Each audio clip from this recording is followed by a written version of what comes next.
6630. 800-570-6630. That's 800-570-6630. Offers require credit qualification, 24-month commitment, early termination fee, and e-auto pay. Restrictions apply. Call for details.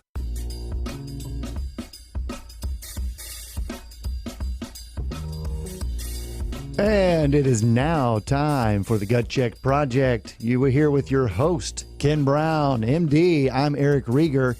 This is where you check your ego at the door because nothing's off the table. What's up, Dr. Ken? How you doing? That's good. I think that's one of the first times, or the few times that you used my title there, MD. So I'm here with my co-host, Eric Rieger, CRNA. You like that? I don't know. I'd like to mix it up. As you can tell, I will do it different almost every single time. We're on episode 14, aren't we? We are on episode number 14. That is correct. So today, we've got a really cool guest coming on, and I'm super excited about this.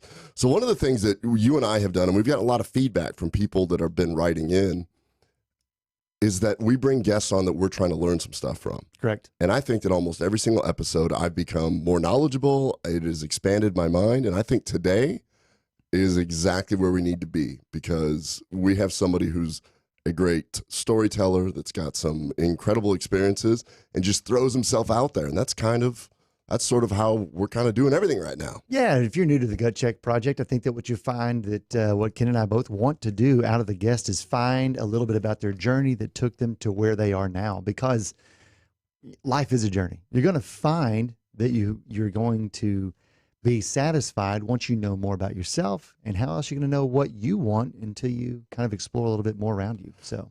Exactly. So we have Cooper Reed on the show today, and he is somebody who is really, it's enlightening. He actually inspires me and other people around him, and he just jumps in to explore different areas, different ways of health, and he's going to get into a lot of different stuff. But if you're somebody who is kind of stuck in a rut right now, this is your show, because we're going to cover novel, fringe stuff that I think is actually something that can change both health and mind. Yeah, absolutely. I think that Cooper has a great story of just being dissatisfied with where he found himself and decided to do something about it. So I'm not going to ruin his story, but we'll get to that whenever he joins us here in about 30 minutes. And it just so happens that he's doing something about it in a field that I have tremendous interest in, and medicine is going that way. And I think that we will all be talking about this 5 years from now as really to improve mental health. Without question. Real quick, of course, if you're also new to the Gut Check Project, and even if you aren't, you should always go to lovemytummy.com/Spoony. We're on the Spoony network. So /Spoony will give you Atrantil at a discount that you won't find hardly anywhere else. So what is it about Atrantil that makes it so unique, Dr. Brown? So this is kind of exciting. This is my baby right here. And a little shout out to Siobhan Sarna, who is the head of the IBS SIBO SOS Summit, because probably much to her relief, I finally got done filming my webinar for this. There's a lot of experts on there. That is so nice. And we got a chance. One of the reasons why I was asked to speak on that summit, I mean, I'm looking at the other featured lectures, and she's like, "You're the last one. You got to do this." Mark Pimentel did his. Satish Rao did his. We've got Tom Osborne that did his, and all these other people, and Alison Seebecker.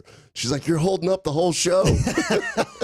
Hey, for those who are into KBMD Health and follow us and get the emails that we get every week that we send out, just be sure and tune in, because what Dr. Brown is referencing is SIBO SOS Summit. If you've ever been interested in why certain people suffer from GI distress and they can't quite find the answers, that's kind of what this whole summit is about. Not everything is going to apply to everyone, but there may be something in there for everybody who tunes in. Yeah, and what's super cool about this particular summit and what Siobhan has put together is that you have people that have had different experiences doing different things. Correct. And my experience was in trying to find a natural solution for people that have irritable bowel syndrome, bloating, change in bowel habits, and that's how we discovered Atrantil. We have 2 trials which have been published, and we've been out now for about 3 years, and the reality is we're seeing the same clinical results that we did in those trials, which is 4 out of 5 people are going to get better if you have the classic symptoms of when you eat, you bloat. Now, the other cool thing since we launched is that we have since learned through other scientists contacting us that the polyphenols in Atrantil are actually extremely beneficial for you. They work on an anti-aging level. There's data to show that urolithin goes up, which helps get rid of old and aging cells. There's data to show that you increase nitric oxide to the muscles. So if you're an athlete, so it's really exciting. I started this journey to try and help people that were bloated that had bacterial overgrowth, and we just keep expanding and knocking down new doors. And that's what's so exciting about this. Atrantil, lovemytummy.com/Spoony, put in code Spoony, SPOONY, and you can also experience this. So this is my baby. Show a little support and at least cash in one coupon. That's your mission. I want everyone to commit to cash in one coupon so that I know that people are at least realizing the importance of both gut health and overall health through Definitely. polyphenols. And if you don't buy it for yourself, buy it for a friend or a family member that may suffer from GI issues. So, of course, Gut Check Project, like and share, like and share, like and share. Thank you for all of the new subscriptions. We reached out to our KBMD Health community for the first time this last week to introduce to them the contest where we are giving away to at least 5 winners the signature protection package of Atrantil, whether it be with KBMD CBD, natural flavor, or cinnamon. And keep those submissions coming. Get a friend, get a family member to do the same, where you like and subscribe to Gut Check Project either on YouTube or on iTunes. Shoot us an email going through kbmd.com. kbmdhealth.com, and you'll click on contact, shoot us an email. It's easy. That's all you have to do to sign up. And then in July, we will be drawing at least 5 winners. So they're probably going to be more than 5. So I'm going to make you kick the science this time. Why do you call that the signature package? Why do those two things blend so well together, CBD and Atrantil? Absolutely. The great thing that you're doing with CBD is that everything that you put behind this, and if you're listening through the audio only, I picked up both the CBD and the Atrantil. You have real cases that have come through the clinic, and we've shown improvement. So using this combination is what you have found to be the most predictable, I guess, solution for people who've had some type of inflammatory issue. And I won't go through all the different disease states, but essentially combining the CBD with Atrantil is the polyphenols that allow the CBD to even work better. How does it do that? Well, there's a little enzyme in there that degrades our endogenous cannabinoids, like anandamide, for instance, named FAAH. And good polyphenol intake actually prevents FAAH from becoming overactive and eliminating the CBD from working where it's supposed to work. Exactly. So you're kicking the science today, but that's how come we call it the signature package. They each make each other better. And that's how come we teamed up to have the KBMD Health CBD powered by Elixinol. Absolutely. So, like I said, like and share Gut Check Project. Thank you for all the new subscriptions this last week. That is amazing. They told us it would take at least 20 shows, and we're doing it by episode 14, so we certainly appreciate it. So now we're going to move into Dr. Brown. What do you have on the news topic for today? Well, so on news topic, first of all, I want to do a couple quick shout outs. I am horrible with time zones, and we were going to have a fantastic doctor, Dr. Gabrielle Lyons. She's a medical doctor in Manhattan. She is a fitness expert, muscle-centric, protein expert. She did her graduate studies looking at protein. She was going to call in, and we were going to talk about peptides, because that's my article that we're going to talk about a little bit later, peptides. And unfortunately, she texted me, and she's like, ready to roll? And I'm like, oh, time zone difference. Forgot about that. And so she is a doctor, so we couldn't get her to do that. But we're going to have her on for a long show. Sure. We're going to either bring her here, or we're going to be able to do it. She's, I think, due to have a baby pretty soon, so I don't want to have a new mom flying around like that. We could probably Zoom her in, but she's super smart. And the reason why I bring that up is because we had one of our listeners ask something. What was that? And this is right in Dr. Lyons' wheelhouse. Oh, is this Trisha's email? Trisha called in and said, hey, can you recommend a casein-free protein powder? Now, coming up soon in a week or two, we're going to have another fitness expert named Max Fairchild. He is super smart, a peptide expert. He formulates nutritional products. He's going to be the one to answer that question. Trisha, we're going to get that to you right away. I can look it up, but I just want to go with the people that have already done the homework. They've already tested it. These are the people that have looked at all the formulations. We're going to find the best one for you. So keep those questions coming in. Yeah, absolutely. And did you have anything to add to any other shout-outs? You were on an awesome podcast that just aired earlier this week. I was on the Intermittent Fasting podcast with Melanie Avalon and Jen Stevens. Yeah. I think this is the second or third time I've been on there. I love going on there. Yeah, second time I think of. Yes, second time. It's great. We talk about fasting, but a lot more than fasting. We talk about fasting mimetic diets. We talk about all kinds of different things, and I thought it was a great show. And shout out to Melanie. She's got a new podcast, and I'm going to be going on that I'm going to go on it on the 24th. I don't know when she's going to publish it, but she has a whole nother podcast, but that was really cool. Check it out, Intermittent Fasting Podcast, and you can hear that episode. And we talk a little bit more than just fasting. Those are two really smart people, very, very fun people to talk to. Well, that's awesome. I did want to bring something up to you. I was reading a blog article from Chris Kresser here recently, and it reminded me of something. Do you remember a little over a year ago, there was this new message that was being pushed out talking about sitting is the new smoking? That's right. So then we're talking about a sedentary lifestyle. Well, if you remember, it wasn't that long ago that you and I kind of laughed, but there was a lot of truth behind what you eat.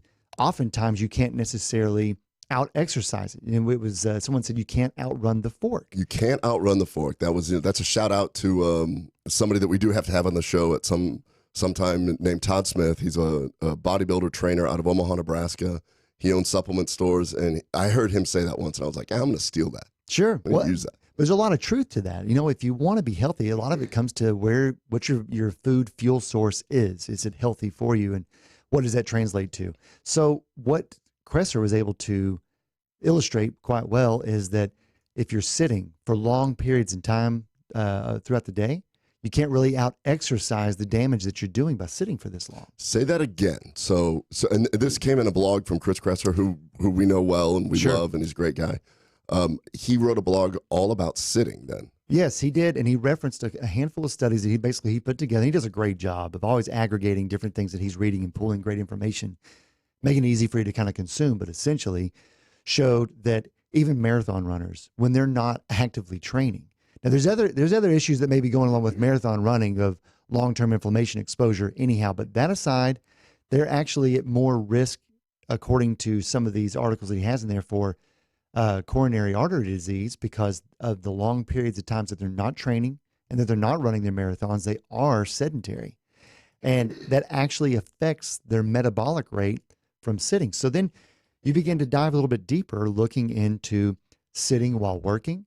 If you go to an office and you're engaged with your computer and you're having to type for long periods of time, you're still sitting. Obviously, you're working and you're working hard, but possibly examine what would it take for me to get a standing desk or something similar that would give you some variability. In fact, Robo Hendrickson has a new product that he's going to come out with, Robo, that we had on from Full Bucket Health. That's right. After the show, he was showing us he was working on a prototype to have some sort of portable version of that so that you can get away from just sitting all the time. Yeah, I mean, it's brilliant, and it solves a lot of problems. Of course, it gives you a portable office anywhere that you want to go, but at the same time, you now have the availability to not be confined to sitting while taking care of work. Well, essentially what Kresser pointed out is sitting for 11 to 13 hours a day. And many people may say, oh, I don't do that. I get up more than that. And you may think that, but you drive to work and then you put in 6 to 8 hours of sitting. You wake up, you sit down, have a cup of coffee, you get caught up on whatever it is that you're going to do. You come home, drive to work. You may work out, but that doesn't matter because now you're going to sit down to eat. And then you're going to sit. Freaking me out. I'm going to have to stand a little here. And then you sit down to maybe watch a program at home before you go to bed. That amount of sedentary non-movement over time is an aggregate that you simply can't out exercise according to these studies. Well, it's interesting because if you sit for more than 6 hours, it's been shown that your lipoprotein lipase actually goes down, and that's what burns fat. Yep. You can actually have a decrease in your bone mineral density, leading to osteoporosis, and then ultimately increased coronary events due to high blood pressure and coronary artery disease. Man, when you stop and think about it, sitting is not very good for you. Nope. And if you look at how we evolved, we really didn't do a whole lot of sitting.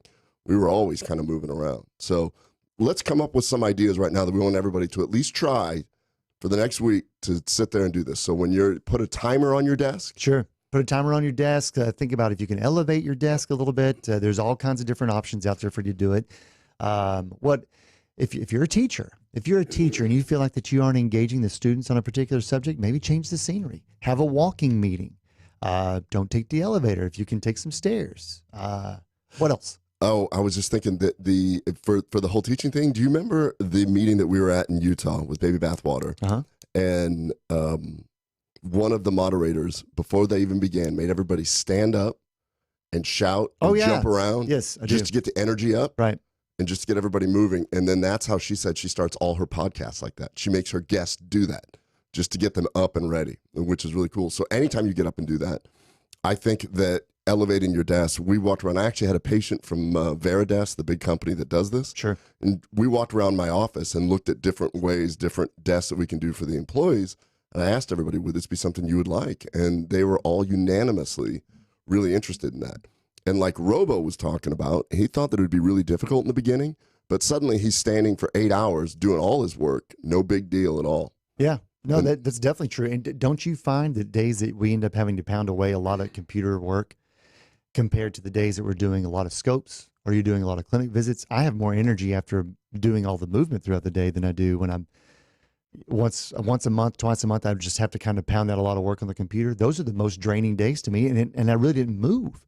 I'm just sitting there pounding out on the computer, and it's not enjoyable. Well, now let's just throw one other thing in there. So people sit there, they sit all day, then they come home, and then they get on their computer, the blue light.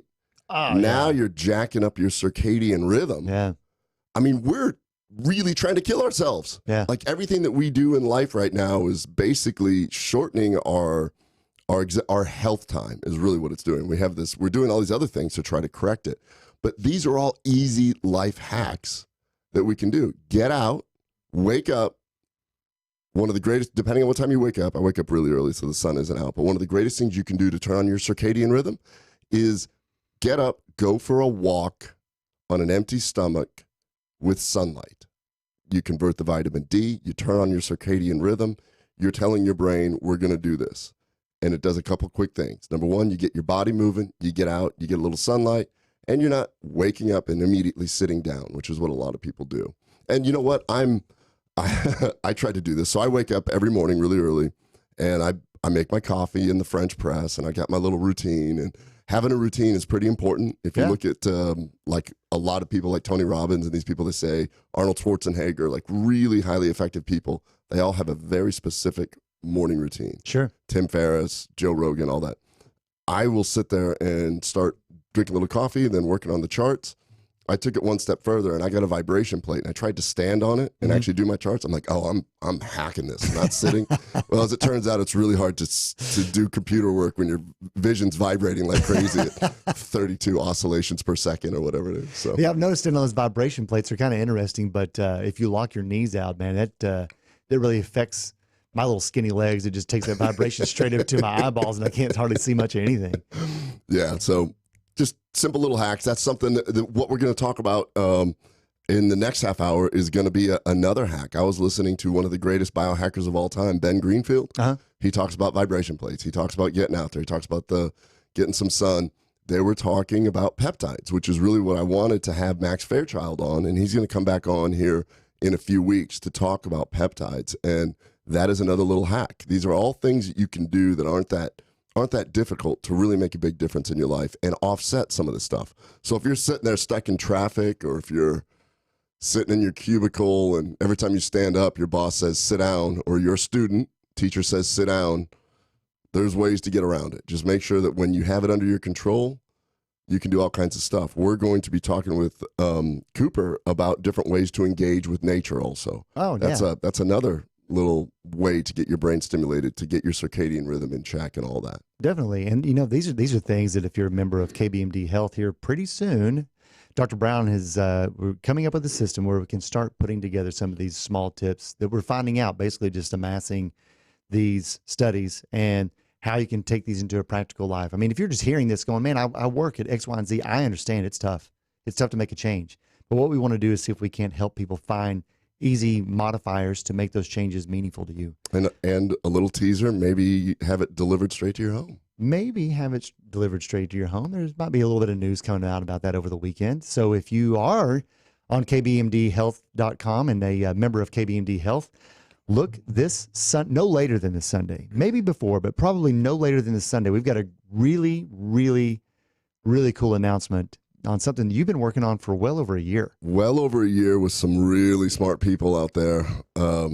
Shout out to Mr. Zell, of course, but I want to make a difference in my community. Sure. And I think this is a way to do it. And I'm really excited to start implementing some of these things, meeting other experts, doing all kinds of stuff. It's going to be so neat. And if you're not a member of KBMD Health, it costs nothing. You simply go to kbmdhealth.com, pan down on the button on the poorly designed website that basically I have no one to blame but myself. And but we are working to improve it. We have an intern. We have an intern that started this week. We have someone who's actually going to help us do stuff. Thank goodness. Yes. Thank goodness that we had to find somebody that's like half our age to do that kind of stuff. I am super excited to have someone help us get those things done, and he's already off and running and helping us with the redesign. So that will be great. Speaking of which, I need to address something. You know about the processor issue, right? Yes. So several of you, and by several I mean a few hundred of you, have had issues while trying to make purchases through the website on KBMD Health, and it's truly no fault of ours. It's two healthcare people trying to run a website, but the processor, since we do process CBD sales, all of the banks collectively have basically come up with new parameters that you have to be vetted and you have to have a right processor.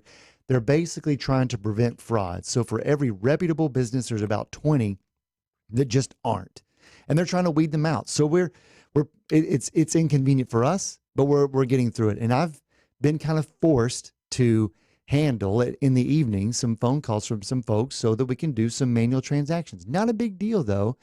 And not all bad has come out of it. I've met some great people, some great supporters, some people who just have questions. Dude, knowing you, I could totally see you going, no, it's not bad. In fact, I've been invited to several weddings and I'm going to. I'm vacationing with the Robinsons, whatever, whomever they are. But I did get an interesting call, I guess it was 3 days ago, from a gentleman from South Carolina. And he's been watching the show because his daughter, who lives in Houston, found the Gut Check Project. Oh, sweet. And they've been sharing it back and forth, and they like the episodes. Well, he's now a customer of KBMD Health CBD, but he wanted to tell me specifically about what CBD was doing for him. And I don't know if I went into full depth on this with you, but vagal-mediated PVCs. That was basically where he was coming from. He said that his vagus nerve, and his interpretation of it was that over vagal stimulation, and even in that, I'm still trying to wrap my head around it, but would elicit PVCs and then throw him into AFib. Go ahead. I was just going to say the vagus nerve is a exquisitely complex thing that runs from the brain all the way down. So we're going to have a vagus nerve expert, one of my patients. That's his work as a PhD. He's working at vagus nerve stimulation and what it does and where it can go. So that's a whole separate episode. But I love the fact that he called in. Why do you think the CBD helped him? I don't know. It's a really good question. His interpretation was that something with the vagus nerve, whenever it wasn't performing properly, he could have PVCs and then throwing himself into AFib. But something that he had found out is that using high quality, reputable CBD dosed actually prevented him from having AFib episodes that could last anywhere between 8 and 12 hours to where he didn't go into AFib anymore. And he had this same experience so far with KBMD CBD, which I thought was great. And of course, this is anecdotal. I'm certainly not making a claim, but this is what he's found utilizing that. And he's been in conversation with his cardiologist to talk about that. But all that aside, I would like to dig in deep with them. Of course, the vagus nerve I think vagus is Latin for wanderer, and it's a nerve that is the parasympathetic nerve. It's a great regulator, yeah. It goes all the way down and regulates your gut as well. And it's interesting because even in the SIBO forum communities and things, people really try and make some sense of it. They try and figure out how to manipulate the vagus nerve. We're just going to bring one of the world's experts on, and we're just going to do a deep dive, real geeky scientific dive into it to make sure that your vagus nerve is healthy. The beauty of CBD, it works like an adaptogen, so it just kind of goes where you need it. The older you get, the faster time goes by. because that's another half hour. So episode 14, we will be back here after the break with Cooper Reed in just a moment.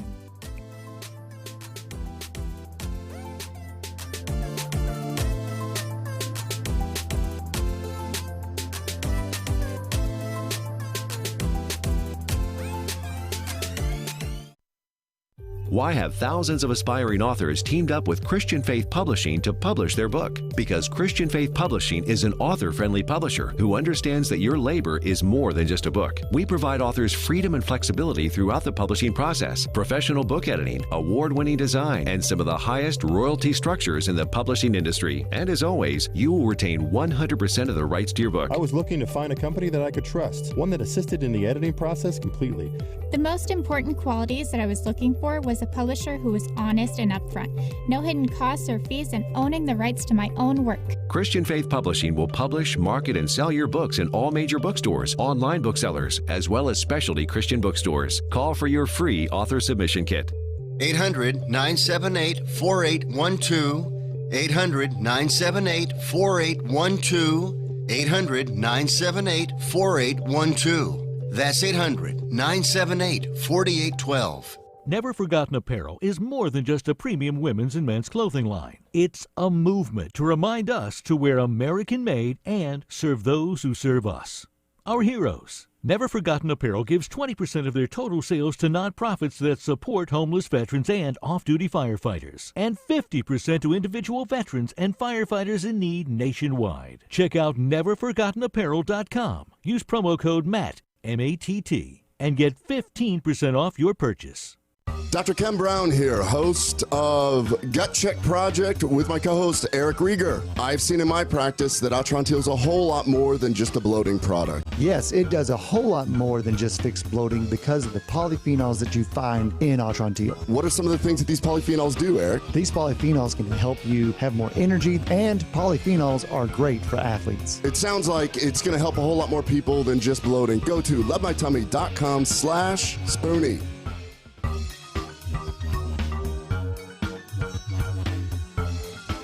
And we are now back for the second half hour, episode 14, Gut Check Project.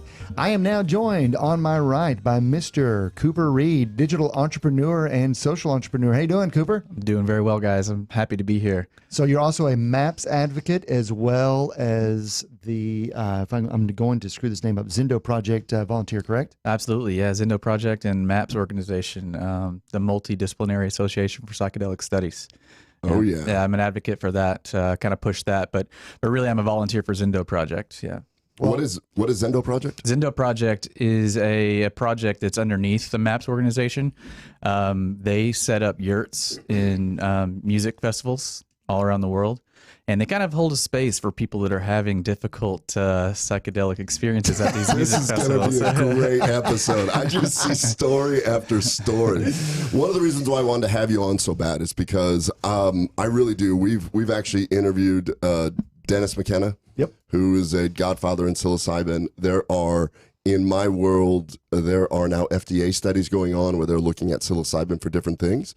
And we're going to jump right into your history as soon as I kind of talk. What we always try and do in the show is I at least want to get through one academic paper to get everybody up to speed, at least on something. I'm trying to teach something. So there, just yesterday, the U.S. News came out with a report where it showed that U.S. death rates from suicides, alcohol, and drug overdose has reached an all-time high. So I think there is no better time for somebody like you being involved with the MAPS to start integrating some of this stuff, because we're clearly not doing a very good job.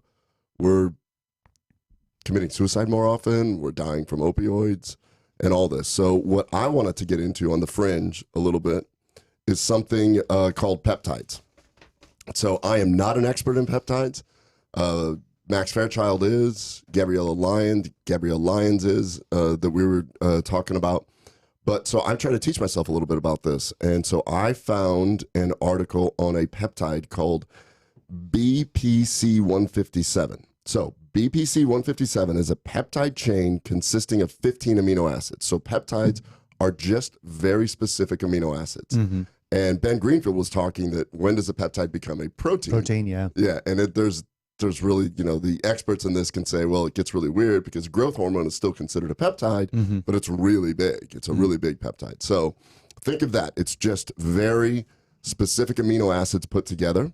So BPC 157, although it's considered synthetic, it's actually a protective protein which is found in the stomach, and it's known for its anti-ulcer effect. So they've known about that for quite a while. Dr. Lyons is the one who told me to start using it in my gastroenterology practice, and I'd never even heard of it. Nobody had ever talked about that.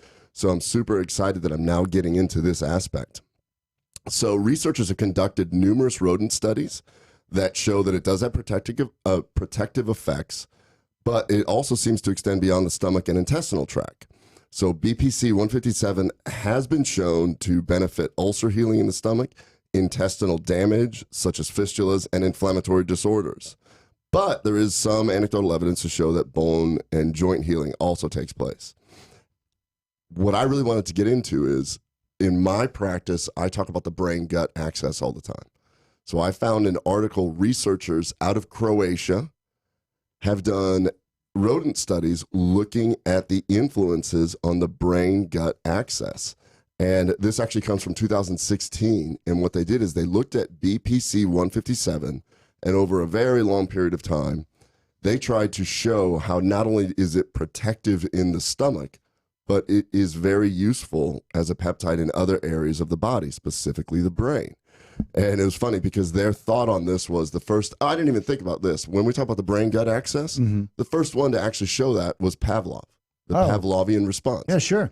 Fistula in the dog, ring a bell, hears it, and then it turns on the intestines. Yeah. That's a brain-gut response. Yeah, it is. So we all have this. And so the main thing that BPC 157 does, it is a growth-like peptide. So it turns on genes that increase blood vessel growth and nerve growth. I'll say this one more time, because if you're like me, you're going, what? BPC 157 turns on blood vessel growth and nerve growth. Wow. That's wild. That is wild. Yeah. So wild. So what they did is they looked at a bunch of different, brain, mood issues, and they specifically looked at these animals and said, well, how does BPC 157 help with this? So I just want to go through, and the article's really big and geeky and long, stuff, long. So I just want to go through a few things, because if you suffer from any one of these, let's start talking some peptides. Okay. Depression. Uh-huh. They proved that BPC 157 actually acts on the dopaminergic and serotonergic systems, as well as the GABA system. Remember a few episodes back, we talked about how CBD can directly bind to serotonin? Right. Much like an adaptogen. It's almost like this is an adaptogen also. They show that in these animals, they induce depression, and I never really get into how they actually do this with the animals. I don't know if they serve them with divorce papers. No, take away their jobs. Yeah, or they fire them or whatever. It's something, Make them sit down for too long. They make them sit for too long. So they actually induced depression, measured all these different levels, and they showed that serotonin and dopamine and GABA all came back to normal levels after being injected with BPC 157. Okay. Super wild. How about this one? Alcohol withdrawal. They showed that it actually counteracted acute and chronic withdrawal, as well as healing the liver and the GI tract. That is very interesting, but it makes a lot of sense on why people can't escape alcoholism. Oh, one step further. Opioid withdrawal. Oh, wow. I just got done saying U.S. death rates from suicides, alcohol, and drug overdoses reach all-time high. All-time high, yeah. What you're going to talk about is some psychedelics that have some great promise. I'm learning about this for the first time, and I'm reading this, albeit animal models, but it's very hard to get FDA to approve human studies. We know that. So it has to start with animal models. Sure. It showed that the opioid receptors would be downregulated after getting it, so that they didn't have that yearning where they were like demanding the opioids. That's actually really impressive. Then it gets into disease states. Multiple sclerosis. BPC 157 effectively counteracted the development of brain lesions in MS-induced mice. Traumatic brain injury, they actually stimulated nerve growth and decreased brain edema after inducing traumatic brain injury. Spinal cord injuries. it improved rat tail movement after they caused a spinal cord injury. Wow. So basically, this is what I really consider a true life hack. This can be put over. That's how come I wanted to have these peptide experts on. So I have not used it personally. I've not given it to my patients yet because I'm just discovering this. But when we start combining these different things, sure, it's a natural it's a synthetic amino acid sequence. But these peptides, they're really big in the bodybuilding community. They're really big in anti-aging community, which sometimes I've always said that I felt like endurance athletes and bodybuilders know more about nutrition than any gastroenterologist because they manipulate their body through it. Sure. So what we talk about here, and you're going to carry the torch now because what we talk about is some pretty cool stuff. Like we've covered stem cells, CBD, photobiomodulation. These are all easy to implement things that can make a huge difference in your life. So I was looking at this. There are some Facebook groups that are really proponents of peptides, and I was sent a couple of emails on that. I got a question, two of them that I'd like to write down whenever for Max, and just for us to kind of think about, because I don't think that we have the answers specifically from the research that we have, before us right here for 157. But what makes it synthetic, and is there a natural counterpart that does that? And the other one would be with all of the advances or the disease states that we talked about where we'd benefit from, what about peripheral diabetic neuropathy? If you're talking about nerve generation and blood flow and angiogenesis or growth of blood vessels, then that's ultimately what ends up, you got a poor guy who's got diabetic neuropathy in his feet, and he ends up sitting too close to a floor heater and burns off the ends of his toes, and he can't even feel it. Yeah. Or starts taking Lyrica or gabapentin or something, and all those commercials. Don't take Lyrica if you have it can cause depression. Blah blah blah. Head falls off. Blah blah blah blah. All those things. So what makes it synthetic? I had to look this up on examine.com. It's considered a 15 amino acid sequence. It's only considered synthetic because the particular sequence has not been extracted in the exact sequence. It's probably believed to be a larger one that gets cleaved that works in the cytoprotective area of the stomach. So it's only synthetic because they've not been able to actually extract it in the exact same sequence from a human. So it's possible that it lives somewhere, even if only for a brief period of time, that we just haven't found it in its whole form yet. Exactly. It's like many things that, you can. I've had this discussion with different pharmaceutical companies where when you look at, they'll say, oh, it doesn't get absorbed. But there'll be like systemic effects. And the argument from the pharmaceutical company is, oh no, but when you take our drug, you won't see this in the blood. And my argument is when you eat a steak, you don't see steak in the blood. Yeah, right. You break down into an amino acid complex. And that's one of the things that actually happens. To do pharmacokinetic studies, they say, oh, take this. Is it in your blood? Doesn't get absorbed. Okay, but why are my feet swelling? Why do I have a, right eye hurt or whatever? Yeah, it's the whole pro-drug to active component thing. It's basically I've taken in this whole, but this isn't what it's going to do the action. It's when it's broken down or assembled into something else that it ends up doing whatever it is it's going to do. Yeah, totally. So BPC 157, we're going to learn more about it. And when we do have a real expert on about that, I'm just going to eat his brain and or her brain, whoever the expert is. That's going to be messy. I know. We're going to get some subscribes and shares. All right. Yeah. Welcome to Gut Check Project. This is a mess. So speaking of messes, I don't know why that is even a good segue really at all.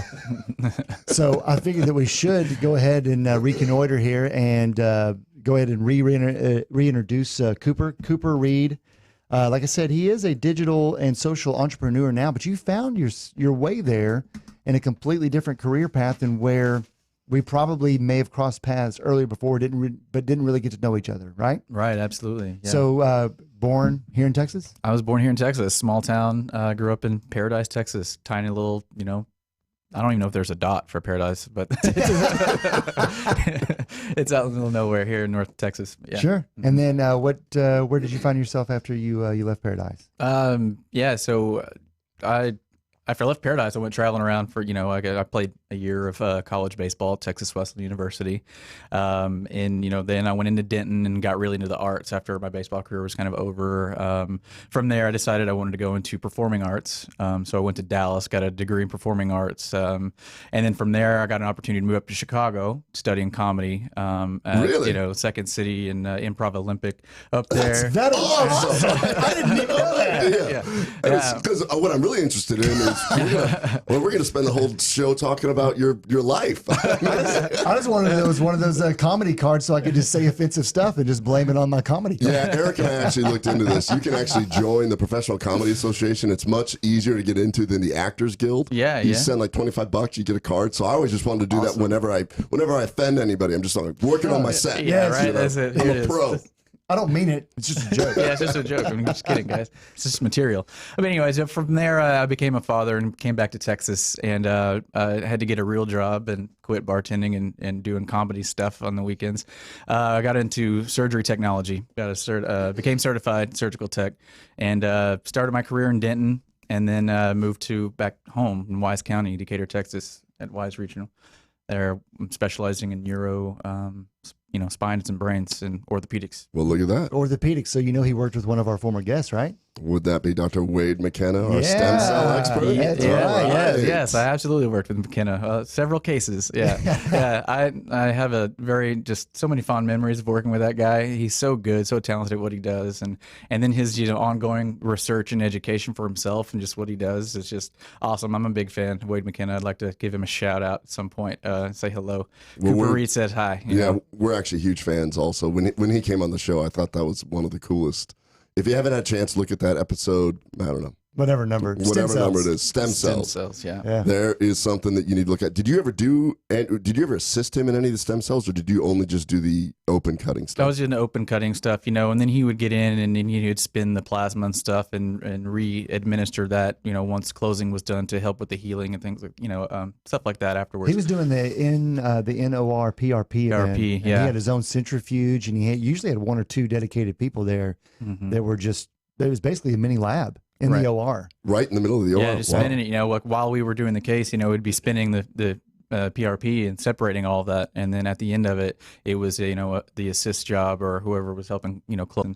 And a super sharp guy, but also super fun and witty guy, too. Another college baseball player. Yeah. So it sounds like you had great environment right there. Did something happen where you just said, screw this, you threw down the trocar or whatever it is, take off your scrubs and just walked out, or what happened? Yeah, so I really I wasn't happy or fulfilled after a certain amount of time, like I said, I was in Chicago studying comedy and all this stuff, and then I was like, okay, well, I got to get a real job, raise a family, do that sort of thing. So Jacob Mayberry invited me, he's like, hey, maybe you should come check out, follow Ribeiro and I in a case, and then see if you want to go get certified, see if it's something you want to do. And so I did that, audited a day with Ribeiro at Bridgeport, and then from there I was like, okay, I'm going to go get certified. I'm going to do this for a while. And then, several years go by, about 4 or 5 years, and I start to just kind of check in with myself and realize that I'm not happy. My home life. I'm looking back on it now. It might be a little bit of depression. I had all these great things going on. I had a good job. Was in a happy. I liked the people I was working with. But there was I was tired. Fatigue. You didn't have a creative outlet. I didn't have that outlet. If you did, if you did the performing arts then comedy, you've got that brain that needs to constantly be stimulated like that. Right. And so when in surgery, it became so monotonous, so robotical, doing the same things. And, I rose up to be, really good at, in the spine and neuro area. And then, and even that, after a while, I'm like, I'm helping people, with spines and brains and working on that. That's awesome. That's exciting. I love it. But after a while, I just knew that I wanted, my heart was calling me to be out and about and go moving, shaking. And then, but as my health started deteriorating as well, really? with the fatigue, and the depression, and I started gaining weight.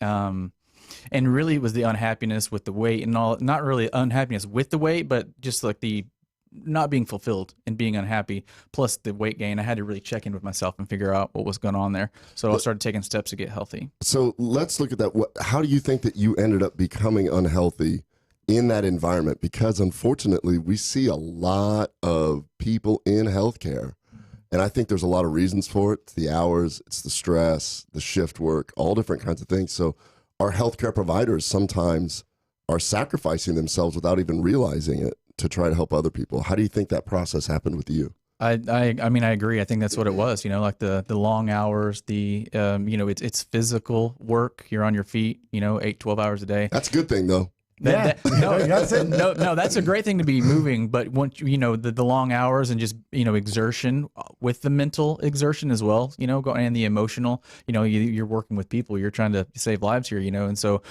they take their jobs very seriously. So mentally, physically, long hours.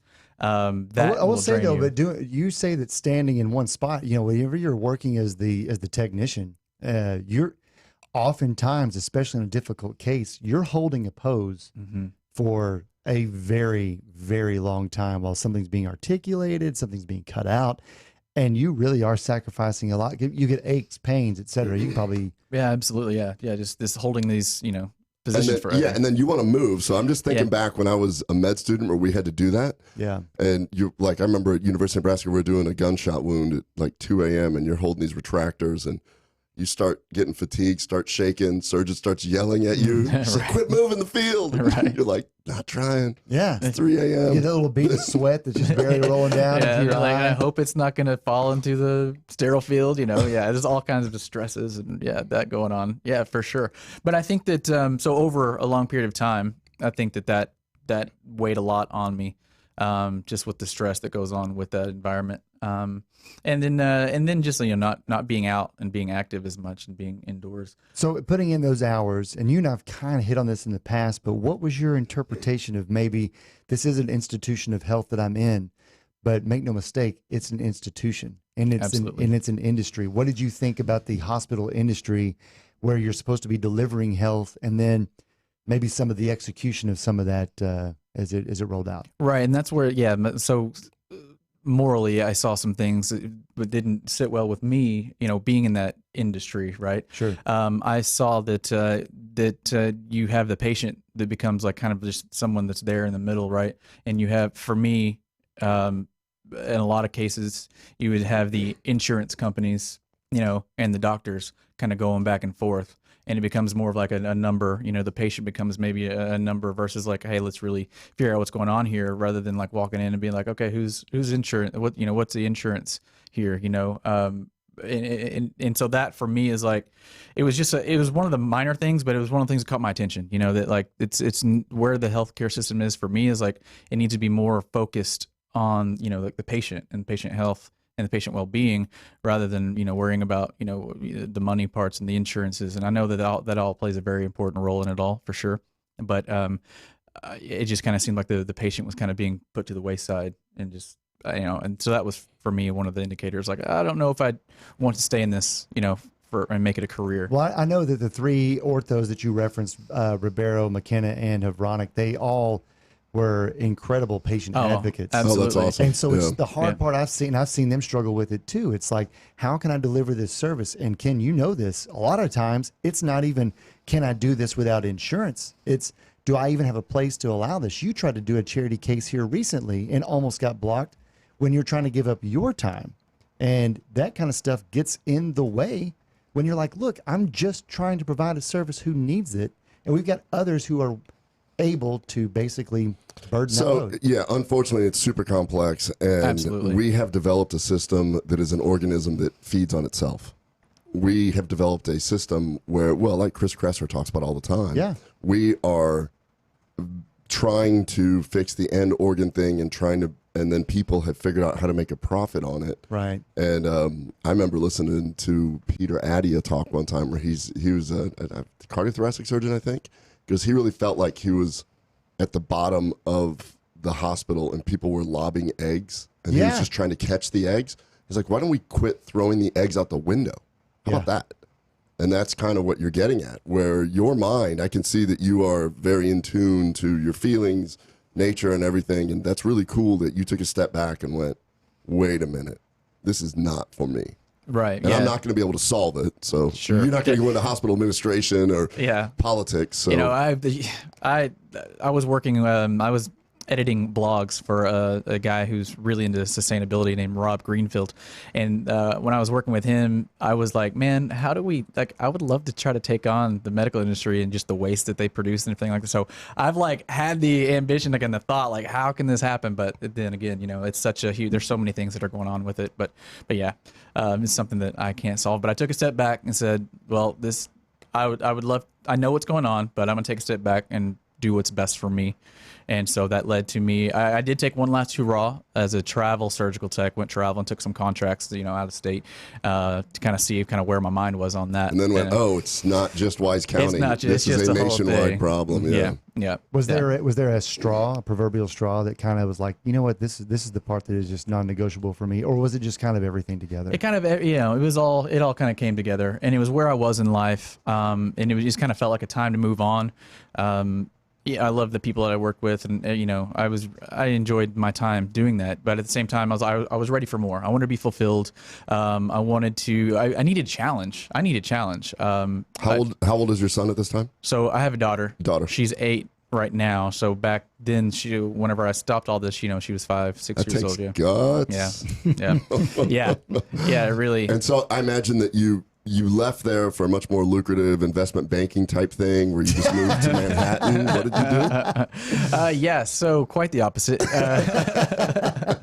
So what I did is I took the little money I did have and I purchased a school bus and converted it into a camper, and then spent the rest of my money on Christmas gifts for the family that year.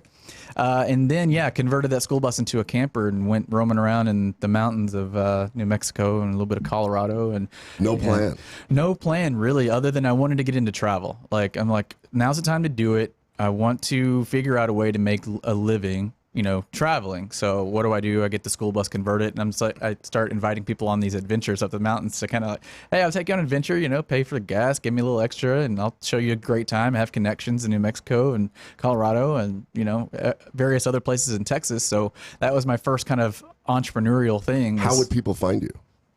Social media. Yeah. Really? I was utilizing social media. I started, I became a part of this group called Superhero Academy. You can find them superheroacademy.net or anywhere online. They got a really good thing going on. So I started learning about social entrepreneurship, and just how to utilize, Facebook and Instagram and YouTube to make a living, right? To put yourself out there, to brand yourself, right? And so this was back in 2015 or so that I started it, 2015, 2016. Anyway, so I started. That's how I started. That's how everyone knew. That's where I was posting, just with my close community, friends and family on Facebook, and that's where my first few customers came from. So, and then we went from there. Did you have a long bus or a short bus? It was kind of a short bus. It was it was an old. It wasn't. It was a 1998 Thomas. And it was one of the shorter versions. It wasn't the long one, but it wasn't necessarily like a short bus either. Sure. It was like one of those mid weird, big block, tweener, but it was getting a big and blocky, and but it only had 67,000 miles, and it was a diesel when I bought it from a kid that was moving down to Texas A&M and had it for his buddies to go fishing in, and I paid $4,300 for it, and I was like, this is a little nugget of gold right here. That actually sounds pretty awesome. That sounds really cool. Unless you had your first few guests ended up being serial murder or something. Are you Jason? There's a guy in a hockey mask holding a machete and what's in the bag? Come on in, let me show you an adventure. Yeah. Why's your trash bag so heavy? He probably would have lightened up on one of my trips. Yeah. Jason. We had a good time, and that's what it was about, though. It was about getting out and finding yourself and exploring and being out in nature, and also just the travel experience and the cognitive effects it does have on the mind, and just how healthy it is. I think a lot of our health starts at our in our mind, our thought process, and our brain. So that's what I wanted to show people. Hey, get out, do what you love, but also here's a healthy way to do it by getting outside and pushing yourself, challenge yourself. Let's go skiing, let's go snowboarding, let's go kayaking. Let's go hiking up in the mountains. Oh, that's really cool. Yeah. So that's actually the stuff you do. It was almost like it was like an adventure bus. It was an adventure bus. Yeah, that's what it was. Absolutely. Did you have any problems with that 98 diesel in the cold ever firing up? Yeah, I mean, no serious problems. There was a couple of mornings, there were a couple of mornings where it was just like slow to start. But it would usually fire right up, man. This thing was a beast. It just ran and ran and ran. And I think part of it was because it had low mileage and it was just kind of getting broken in, like those diesel engines will run forever and ever. And I'm just getting broken in. But no, it fired right up in the mountains. Yeah. Boy, that is the exact opposite of the job that you were doing as a surgical tech. The exact opposite. Yeah. That's a trip. But just real quick before we have 30 seconds till break, but okay. Did you feel that the moment you began to engage with people on a personal level, that suddenly now you're starting to feel an elevated mood versus always seeing patients that were asleep? Absolutely. Absolutely. And that was my favorite part of actually being in the surgery, is like, communicating with those patients before they went under. And then, yes, when I moved into it and started talking with people one-on-one, that was where I really started to thrive. We're going to wrap up this half hour and join Cooper again for the next hour, but we'll be back here in just a moment, and that's not where his story stops. See you in a bit.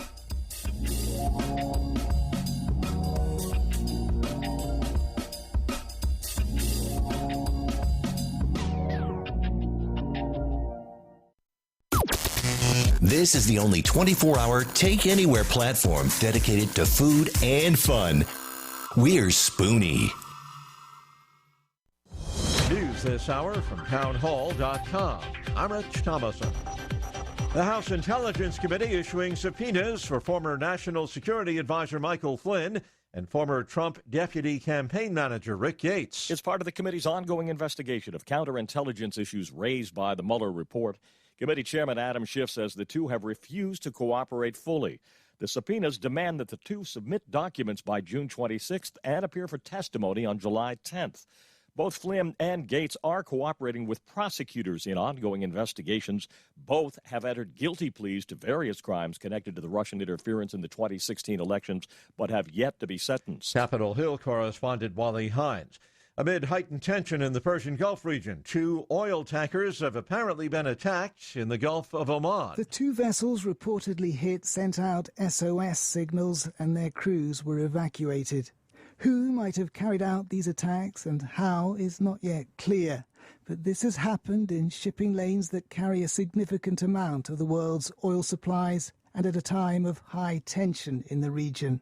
The U.S. recently tightened its sanctions on Iran and reinforced its military in the Gulf. The BBC's Alan Johnston.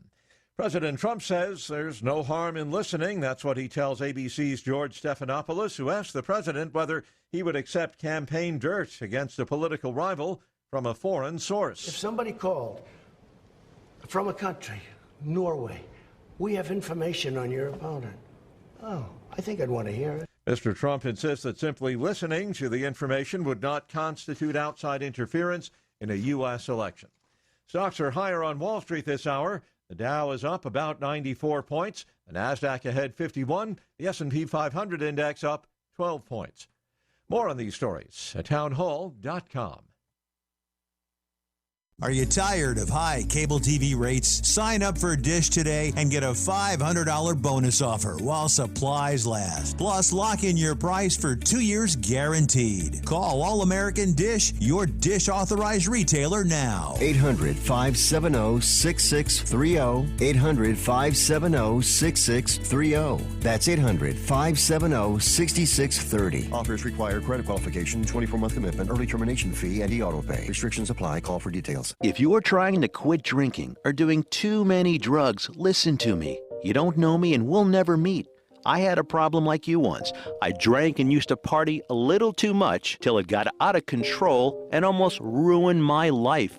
I realized I needed help to fix my problem before it totally destroyed me. If you've tried to fix your drinking and drug problem and you know you can't do it alone, you need to call the National Treatment Advisors. They'll immerse you into a 30-day program to replace your old habits with new habits and totally change your life. And if you have PPO private health insurance, the entire program may be covered. Fix your problem right now before it gets any worse. Get clean. Call now and learn more. 800-296-1252. 800-296-1252. 800-296-1252. 800-296-1252. Fast Track Student Loans can get your student loans out of default, stop any wage garnishments, stop collection calls, and stop seizure of your tax refund. Give yourself a break. Stop the stress and get your student loan payments down to as little as $25 a month based on what you can afford to pay. 800-709-4395. 800-709-4395. 800-709-4395. 800-709-4395.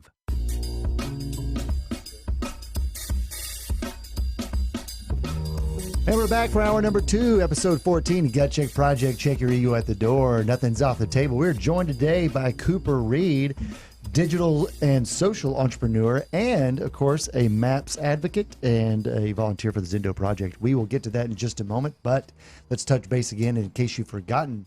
LoveMyTummy.com/Spoony. Get your discount on Atrantil today. And the big challenge for everybody, we want everybody to commit. Buy a bottle for a friend or family member. Use that code. Use that code. Everybody's a winner there. And don't forget, if you really want to win, subscribe and share the Gut Check Project. Go to Gut Check Project on YouTube, the Gut Check Project channel, or search for Gut Check Project on iTunes. Subscribe. Then all you have to do is go to kbmdhealth.com or gutcheckproject.com. Connect with us. Let us know that you did it. You'll be entered. We're going to draw at least 5 winners in July.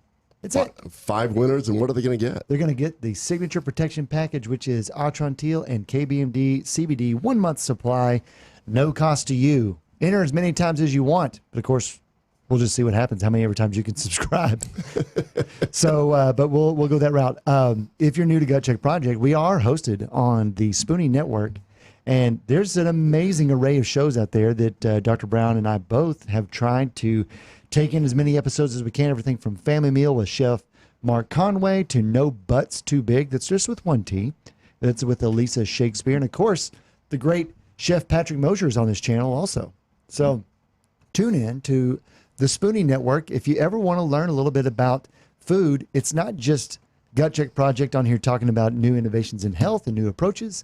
It is also a lot about food and food science and improving the way that you eat. We're just trying to make it, this is about making everybody better. And we're listening to Cooper talk about some really cool, brave changes in his life. He saw that his health was heading in the wrong direction, pivoted, and got that bus/camper and started doing things. So you started discovering nature and things. So one of the things that I like to do sometimes with Eric is I'll ask him philosophy quotes, and if he can remember the philosopher who said it. So here is the philosophical quote of the day. Reality is wrong. Dreams are for real.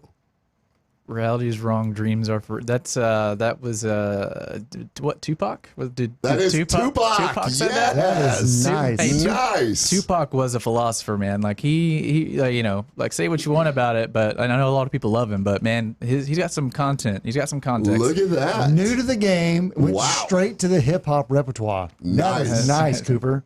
Welcome to the show. He may have cheated and heard one of the other episodes, but that's good. That's actually really good. Yeah. No, So- that's good. Normally it's Lil Wayne. I was going to do a Lil Wayne one today, but I don't know. I think this is pushing the boundaries on it. So It's not Silent G's and lasagna. Silent G's and lasagna there's a whole website dedicated to Lil Wayne quotes. That's so funny. Pushed a nun in a wheelchair. Call that Virgin Mobile. Oh my gosh! Yeah, of He course. rapped that in a song. Yeah. A lot of truth in that. Well, I just like how at what point are you going to maps.org and you say, listen, I need to write some music. What do you have for me? He's just like, put it all in a cup, mix it up with some whatever it is, lean. Yeah. And then I'm going to do it. I'm going to write some crazy lyrics, some beautiful stuff. So. Well, hey, we left off last half hour. You were talking about the bus. Right. Do you have any experiences in the bus that maybe didn't go exactly as planned? Yeah. Nice. Nice. Yeah, I had a couple. No, the one that sticks out the most though is we were in Taos, New Mexico, and it had been Love Taos. What now? I love Taos. Oh man, it's my favorite. So we were we'd been there for about a week or so. I was with my brother and my friend Amy. And we were just having a good time up the mountain. Some other friends were over in Angel Fire, so we like met up with them, got on the mountains, and then it was time to go home. And we came in on this like really sketchy like mountain trail. And then we were just like, and I was like, I'd been there several times and came in like the normal way, but for whatever reason, the GPS like was like, we're gonna go this direction, and I was like, and save you 2 minutes. Yeah, save you 2 minutes. Yeah, and I was like, okay, cool, we're gonna go this way, the back way in. And so naturally, like when we left, like there was there had been snow and the temperatures dropped to about 0 while we were there. So when we were heading out, I'm like, I'm gonna go back that direction and see what happens. And that was not a good choice. We got up. We're going uphill on these frozen roads. And this is trail. This is all dirt. This is just rocks and dirt. And I'm like, I knew it was sketchy going up, but I'm like, you know what? I'm just gonna go with it and see what happens.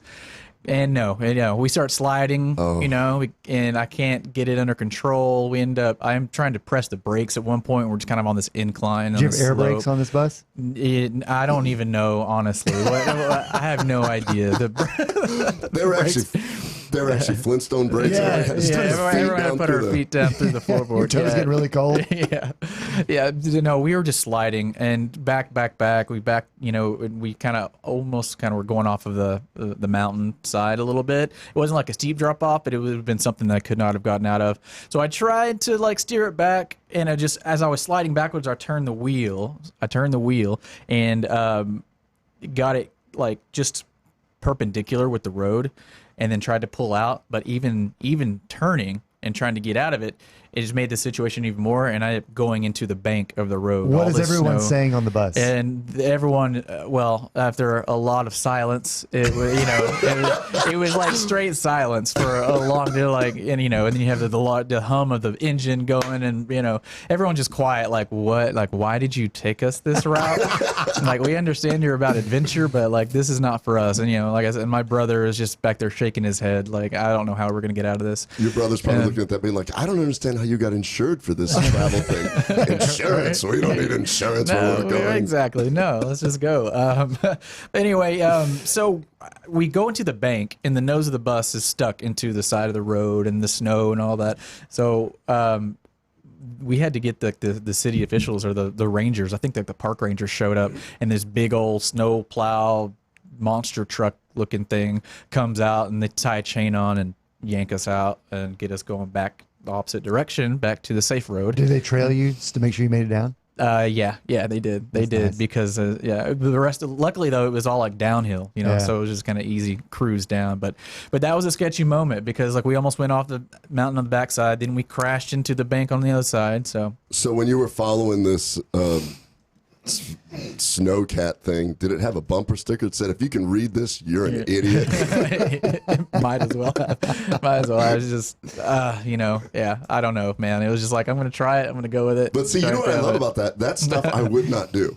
I mean, I would only like go on like the most. I totally admire you from doing that, and I think that is what's so cool. You left this career, you jumped in both feet, and you started pushing your boundaries. Exactly, including that. That's why having these events that you got through and you became a little better for it. That's what, if you're on the fence on something and you're worried about failure happens. I like how you brought along some innocent people for your adventure. For my wild stuff. Yeah.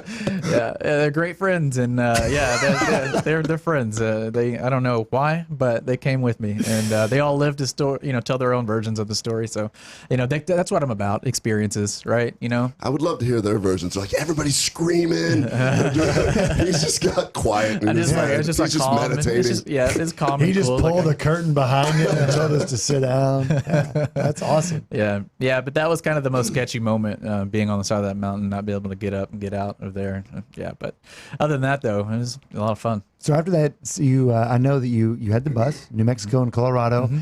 You then told me that you had moved to taking a trip down to Mexico. Is that right? I did. Is that right after this? Or that was shortly after. I had really that would do it to me too. Yeah, it was a little bit after. I wanted to change of scenery. I'd been hitting the mountains hard, and it was February or so.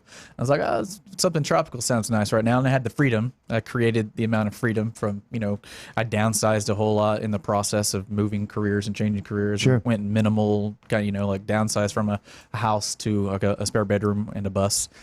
So I had some freedom. And I was like, I'm going to take a trip down to Mexico. I did a garage sale to raise a little bit more funds for that and took $176 with me and spent about 7 weeks down in Mexico, all around the Riviera Maya region, from Isla Mujeres and Cancun down to Playa del Carmen, down to Tulum, and then back up.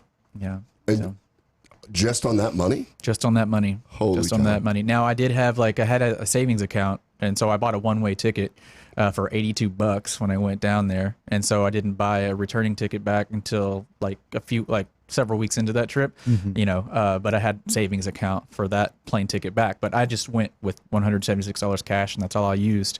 Ended up getting a couple of jobs while I was down there, staying in hostels, using couchsurfing.com, where people open up their doors to travelers all over the world. Need a place to stay, you get in a pinch.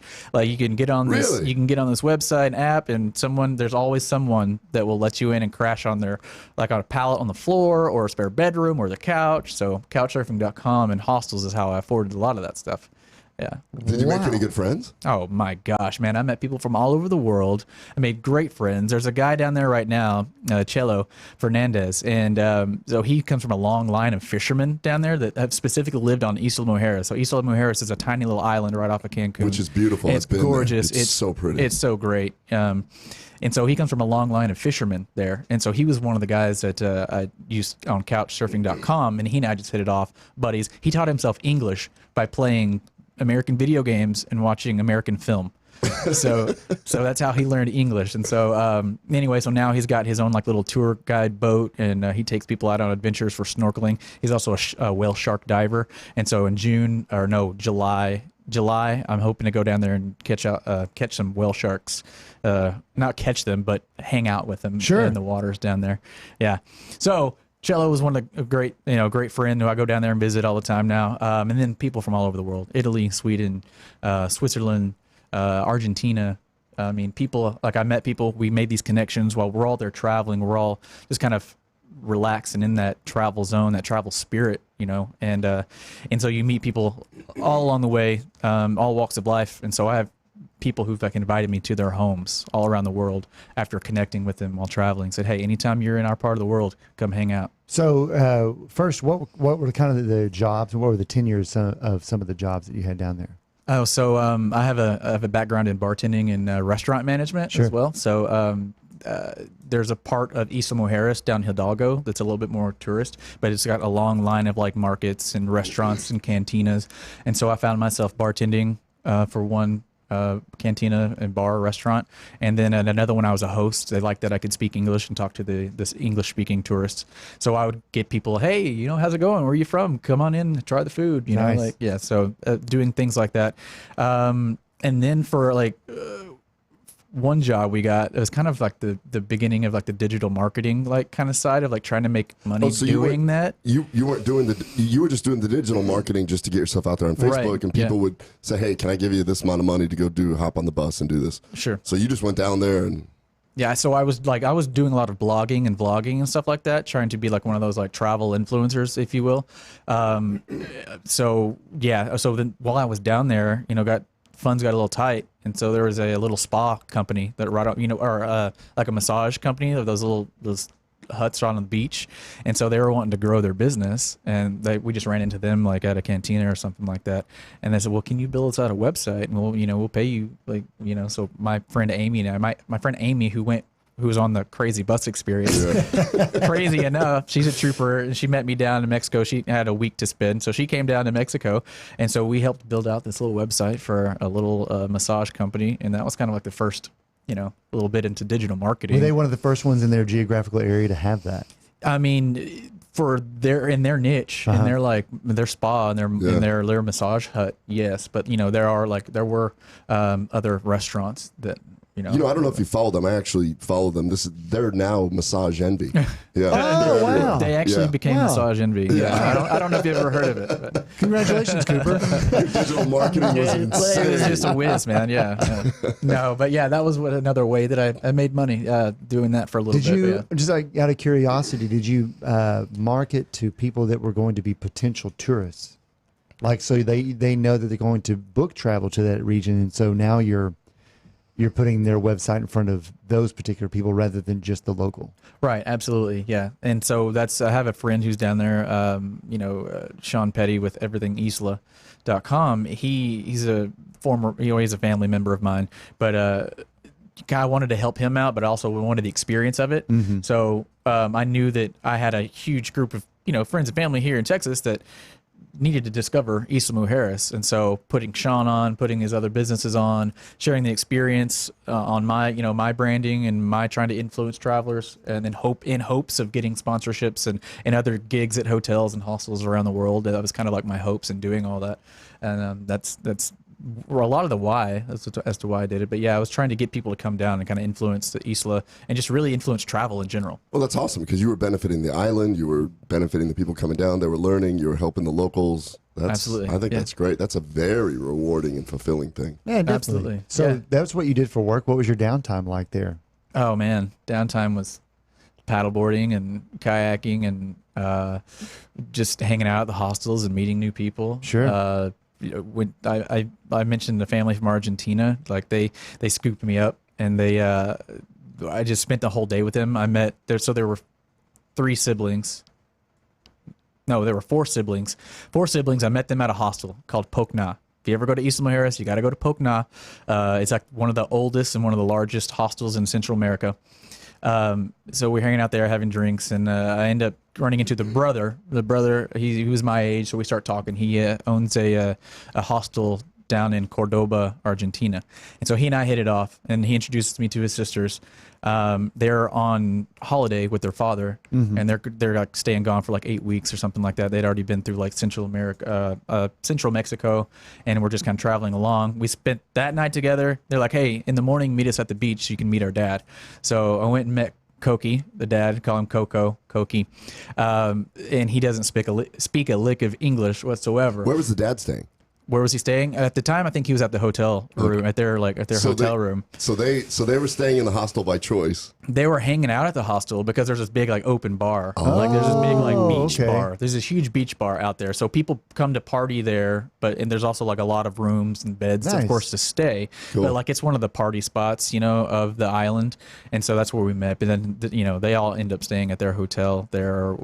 I don't know. I'm not sure which one they were at, but yeah, that's where he was hanging out. Next morning, I met him, spent the day on the beach with them, and then by the end of it, they decided to invite me down to the next couple stops, which happened to be like Playa del Carmen and Tulum, and so they just took me with them. Like said, hey, come on, we like you. You want to travel with us and go down and experience some more of Mexico? And I was like, I looked at my, checked my wallet, like, sure, let's go. Yeah. This isn't going to be good on the funds, but I'm going to make it happen, and we'll see what comes of it. And I had a great experience with You kind of gauge it where you realize, well, I noticed that sibling never finishes her food. I'll just play cleanup on that plate. Yeah, right, yeah. They were super hospitable. And that was their culture really, I don't know. One of the things I observed about their little families, like anytime they had anything to drink, anything to eat, like they just passed it around to every single member of the family. And I'm like, that's really cool. They just like share it with everybody. Like I grew up with like a brother and a sister, family of 5, and it's like, fend for yourself, man. This is my food. Anyways, so then that part of the culture was cool. Cordoba is actually where my parents met. My mother's Argentinian, and so one of the things that they do as a culture is they have something called mate, which is a tea. Did they do that around you at all? Yes, they put that's it in. Cool. You have what's called a bonbon, and then you put this mate tea, which is a tea full of polyphenols, and they think that that's one of the reasons why a lot of the Argentinians, at least traditionally, that's what they would do. But what they would do is you pour it in, and you have this metal straw, and then you sip the water out, but then you pass it on to the next person. Okay. It's a community tea that everybody sucks out of the same straw, and it's the culture of coming together around this one thing. That is awesome. And So it's they did really the same cool. thing And with they yes, yeah. So, and then so a lot of Argentinians will go to Isla Mujeres. And so that's where I started seeing it. And I talked to one guy, a guy who ended up putting some dreadlocks in my hair, Basquito was his name. But he always had one, and he was like really cool, intricate design. How do you say it? The Bombon. No, Bombon. So his was like really cool. So I approached him and found out all about it. And it was a tea. And so, yeah, like they share it. They just like, yeah, you're here with us, your family. We'll share everything with you. Is there a particular time of day? Not that it was kind of random from what I, you know, so just we like went almost like coffee time, tea time. It's kind of like centered around like those days. Those hours. A really quick little story about Argentina. Sure. My friend Russ Havranek, he called in. His father died of ALS. We did a show talking about that, about stem cells and all that, helping with that. Well, Russ and I were invited down to Argentina when I was a medical student. We didn't know what we were getting into, who was inviting us or anything. And we went down to Hospital Italiano in Buenos Aires, and we show up, and we had made no plans or anything. A family invited us. There were patients at University of Nebraska, and so this is classic Russ. We get in there, we're like, should we wear white coats or should we wear like suits? And he's like, yeah, let's just go with suits. So we go in, and then the residents came up to us. They're like, oh, we have American med students. And Russ doesn't speak a lick of Spanish, and he goes to the chief resident. He goes, what are we doing? He goes, I think we're going to go do a liver transplant. He's like, we do liver transplants in Nebraska. We didn't fly to Argentina to watch other people do a liver transplant. And I went, yeah, true that. Russ puts his coat back on and he goes, tell them, this is straight, like this is exactly what he said. He goes, tell them we're here to evaluate them for an exchange program. And so in Spanish, I tell the guy that, and the guy goes, oh, lo siento, lo siento. Next thing we know, guy shows up, and on his card it just says Jefe. Boss. The boss. He took us right to his office, filled up a mate, and said, let's have some fun. And that was how the next 2 months went, where it was just like, just that one moment where Russ just went, nah, we better go all in on this one. Yeah. We didn't do any work. I love it. I love that, man. That's a great story. But that's immediately the way to bond is to get the mate out and share it. So we shared it with El Jefe. What a cool tradition, man. Yeah. That's awesome. Yeah, it was great. Yeah. So you go down and you travel with them a little bit further south. Yeah. And then how many weeks in are you on your 7-week stay? That was really early on. Oh, wow. That was pretty early. That was like my first couple of weeks down there. I met them. So it's really hard for you to make friends, obviously. Yeah, right. No. Yeah, and so part of the reason that I ended up using couchsurfing.com and really spending a lot of time in the hostels was because I had a cousin that was down, that she used to live down there, and she would sublease her place out. And she would sublease her place out and come back to Texas to work. And then for a week or 10 days, spend the rest of her time on Isla. Well, she's like, yeah, well, I got this place. You can come crash if you're going to come hang out. So I'm like, cool, free place to stay with cousin. Great. Well, they get their wires crossed, miscommunication with management and the leasing people. And so it turns out and she ends up leaving to go back and stay in Texas for a month this time. So she's like, you'll have the place to yourself. And so I'm like, great. And then the day after she leaves and gets back to Texas, she's like, so I'm so sorry, but there's been a mix-up with management, and they've booked out the Airbnb or VRBO or whatever it was. Sure. Booked it out for the rest of the time that you're there, except for a couple days here and a couple days there.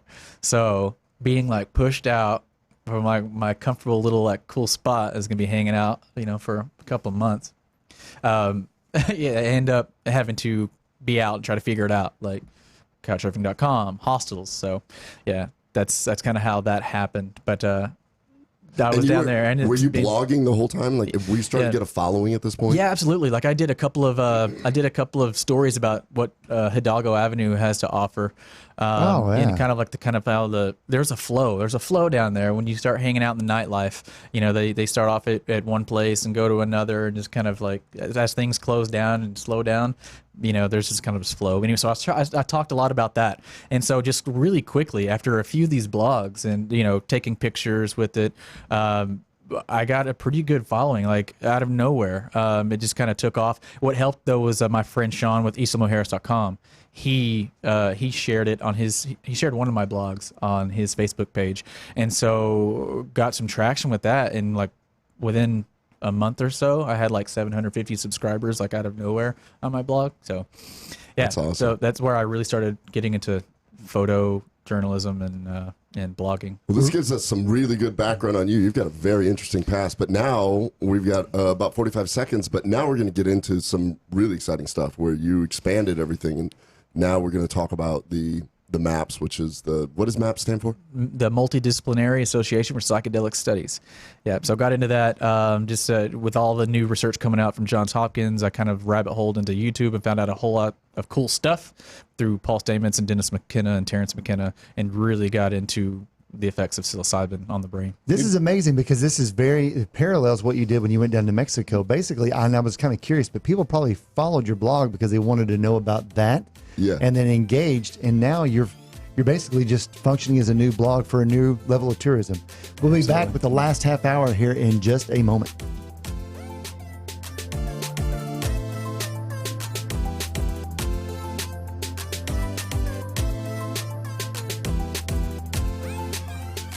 Got an old car? You can donate it, whether it's running or not, to the United Breast Cancer Foundation and save a life. They'll even come and pick it up for free.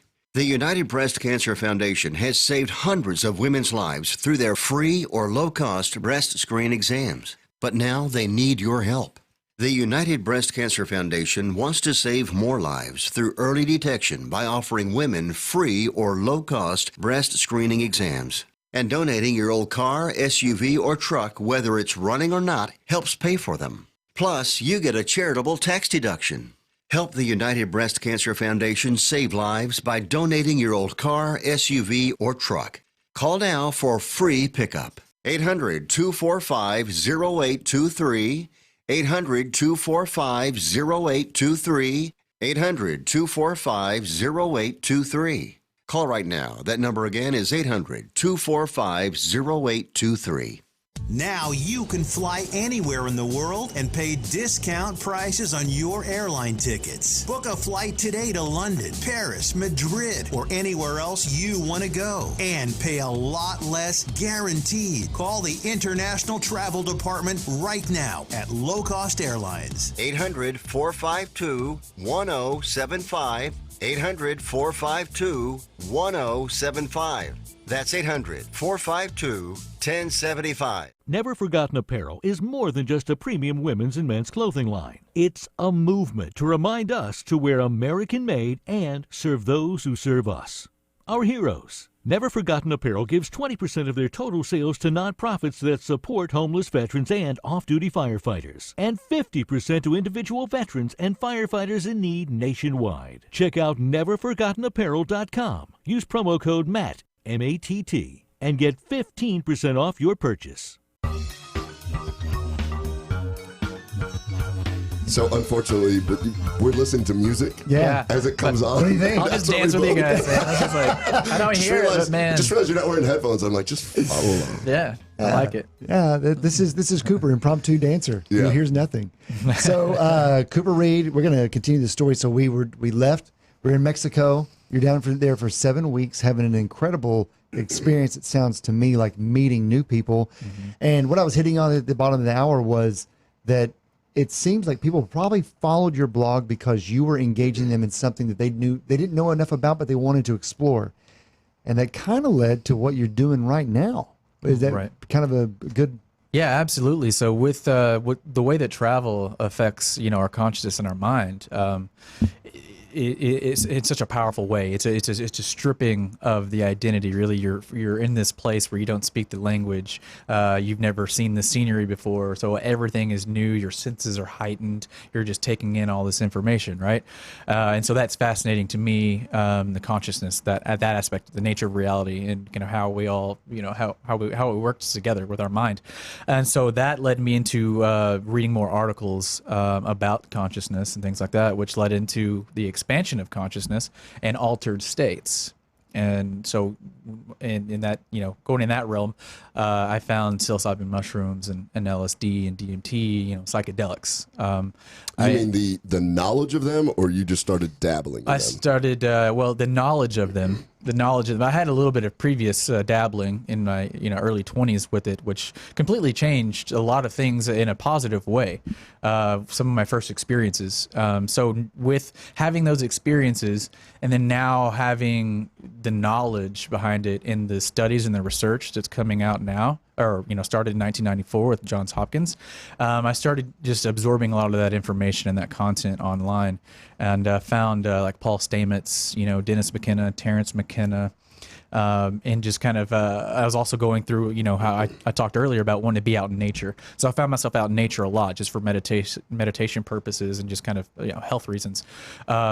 And then I started noticing mushrooms around, like a lot more than I'd ever really realized. It kind of come into my awareness. And so then every time I'd look around, like, man, there's mushrooms and they're everywhere.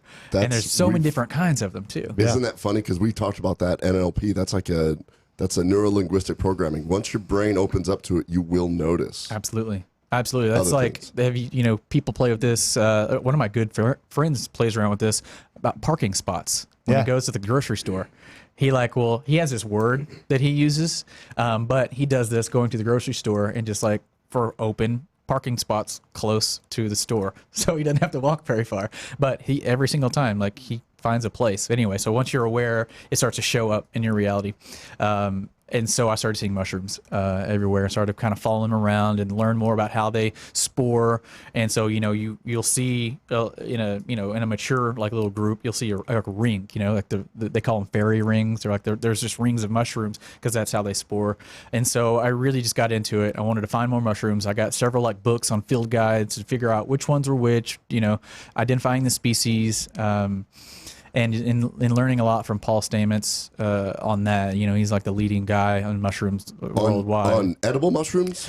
Any kind, like whether they're... He's a full mycologist, He's right? a full-blown like mycologist. He's got a lot of great stuff out there. I think he's been on Joe Rogan once or twice too. So, anyways, he's got a lot of good knowledge, and he's got this whole YouTube channel as well.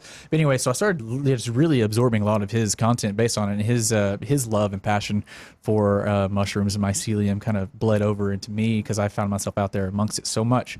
So I started even like doing prints, like taking the spore prints and figuring out, okay, is this poisonous? Is this edible? Is it safe? Prints? So what you do, so you can take the caps of mushrooms, take the cap and you can lay it down on some foil or some like paper and just kind of, and put it like the gills down, like the top of the cap up and the gills down, and leave it there like overnight.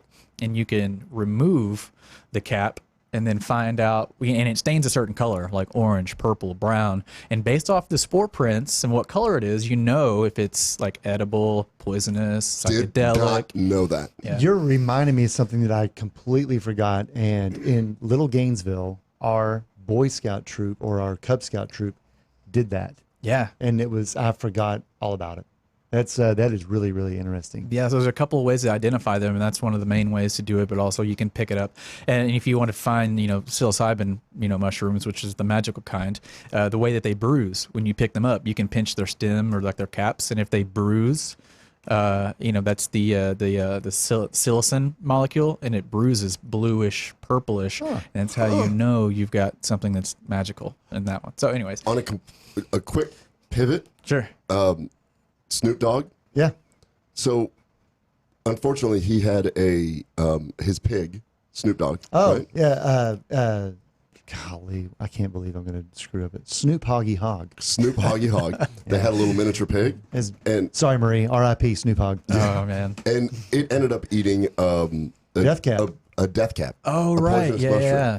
And Russ lost his dog to doing the same thing. And so I'm curious how animals, they don't have some sort of defense on that. To be fair, that pig would not, I think whenever you have a pig in captivity, even if you're keeping it as a pet, they're going to eat more. They're going to be less discerning in terms of what they choose to eat. I read that since then. So it just saw a mushroom, and rather than try to figure out if it was right or not, I think it just went for it. It didn't have any foil, and it didn't. It did not go to the imprint or anything. Get back there in the lab and study it a little bit. No, but in all seriousness, does that happen in the wild? I mean, I get that, like in captivity, we've probably bred out some of these instincts, but do animals eat these poisonous mushrooms in the wild? Usually, it's very rare that it happens. I think that they know something, and whether it's the smell that the mushrooms are giving off or something, they sense, but it doesn't happen in the wild, not very often that I'm aware of. It's almost always a domesticated dog or another pet that ends up consuming the toadstool or the dead cap or something like that. Yeah, okay. I mean, I think you just kind of lose that edge. You know what? This is one of those things where now I'm going to see mushrooms everywhere. Yeah. I just have never really thought about mushrooms. Yeah. Well, it's like this is kind of a good time of the year, like when with the rain, it's hot for several days, and then we'll get some rain, and then those things will pop up everywhere. So this is a good time of year, and also in late September is also a great time of year around here in Texas to find mushrooms of any kind. While you're doing this research and you're reading, what led to you to say, okay, there's more to it than me just doing identifying and however you're mapping. I know you didn't go into becoming a full mycologist, but obviously you were drawn to those who were.